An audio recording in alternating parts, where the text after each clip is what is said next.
Those who place their faith in this truth, however, for which the human reason offers no experimental evidence, do not believe foolishly, as though following artificial fables.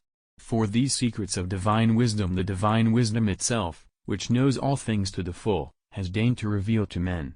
It reveals its own presence, as well as the truth of its teaching and inspiration, by fitting arguments, and in order to confirm those truths that exceed natural knowledge, it gives visible manifestation to works that surpass the ability of all nature.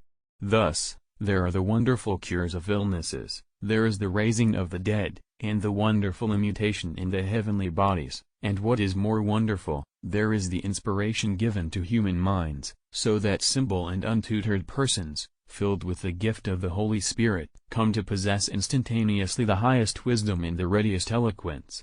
When these arguments were examined, through the efficacy of the above-mentioned proof, and not the violent assault of arms or the promise of pleasure, and in the midst of the tyranny of the persecutors, an innumerable throng of people, both simple and most learned, flocked to the Christian faith. In this faith there are truths preached that surpass every human intellect, the pleasures of the flesh are curbed, it is taught that the things of the world should be spurned. Now, for the minds of mortal men to assent to these things is the greatest of miracles, just as it is a manifest work of divine inspiration that, spurning visible things, men should seek only what is invisible.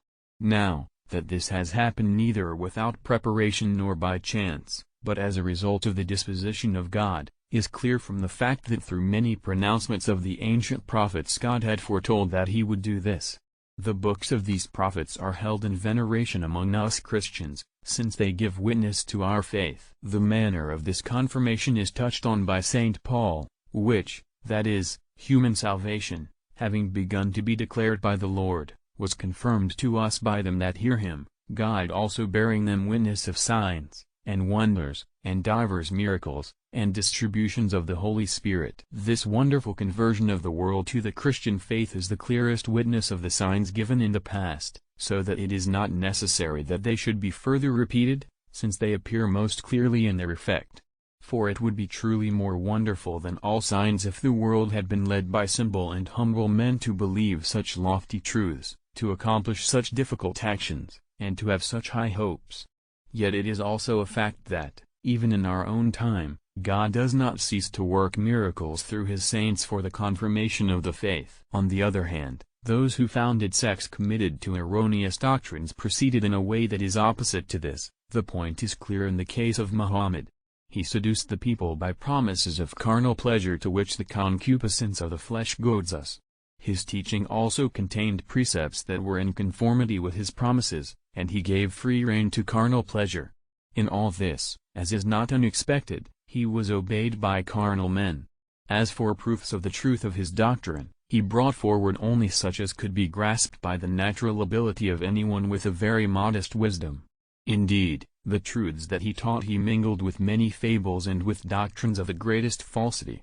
He did not bring forth any signs produced in a supernatural way, which alone fittingly gives witness to divine inspiration, for a visible action that can be only divine reveals an invisibly inspired teacher of truth.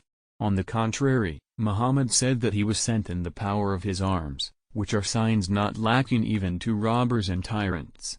What is more, no wise men trained in things divine and human, believed in him from the beginning. Those who believed in him were brutal men and desert wanderers, utterly ignorant of all divine teaching, through whose numbers Muhammad forced others to become his followers by the violence of his arms. Nor do divine pronouncements on the part of preceding prophets offer him any witness.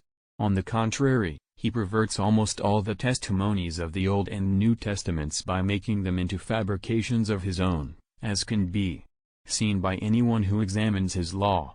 It was, therefore, a shrewd decision on his part to forbid his followers to read the Old and New Testaments, lest these books convict him of falsity.